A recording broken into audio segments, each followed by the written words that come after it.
I know of way too many people that complain of shoulder discomfort. So here's 3 quick fixes to help build strength in the right places to hopefully unload the shoulders and alleviate some of that discomfort.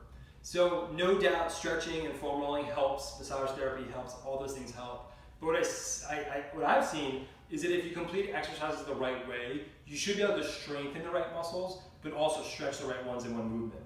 So the first exercise is going to be in a kneeling position. You're going to stay nice and tall, squeeze the heck out of your hips just to kind of lock and build that foundation down below.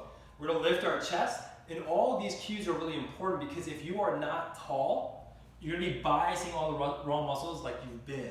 So squeeze the glutes, lift the chest, and then kind of brace and capture this position so you don't move.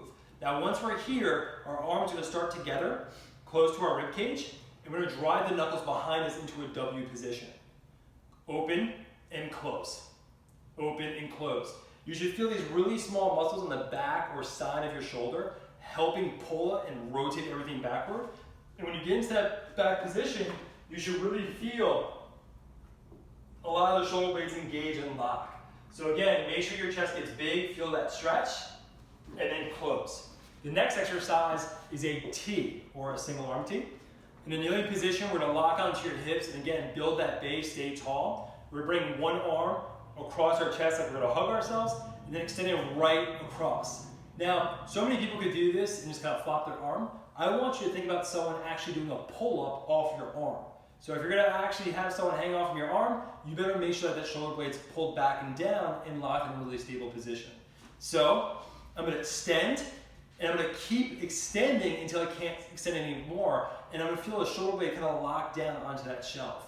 So keep reaching, hit the other side, and just to show you from the back, you're going to feel and hopefully see my arm kind of lock and buckle down into that shoulder. Now the last movement that I want to show you guys is huge to build up stability in the shoulder, and that's basically anything in a push-up position. So when I get into a push-up position, I'm definitely putting load on my shoulder and forcing it to stabilize and using all those little muscles to make sure the shoulder stays in the right spot. So there's a billion different progressions that you can go from here. Some people might be comfortable just kind of shifting side to side and challenging themselves that way. Other people might want to get into a wider base, pull the head back, and try to tap the opposite shoulder. This is going to force whatever arm is down to really engage and stabilize. So it's going to really build up all the delts and all the important parts around the shoulder. Now what's really important to note here is that when you do your push-up position, you have to screw those hands into the floor. Think about physically ripping it in half.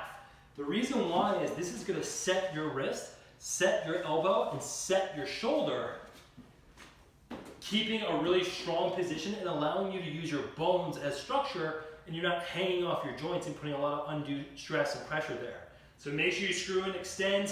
That's going to allow you to kind of drive more of the work on your bones and your muscles and get the right things to strengthen.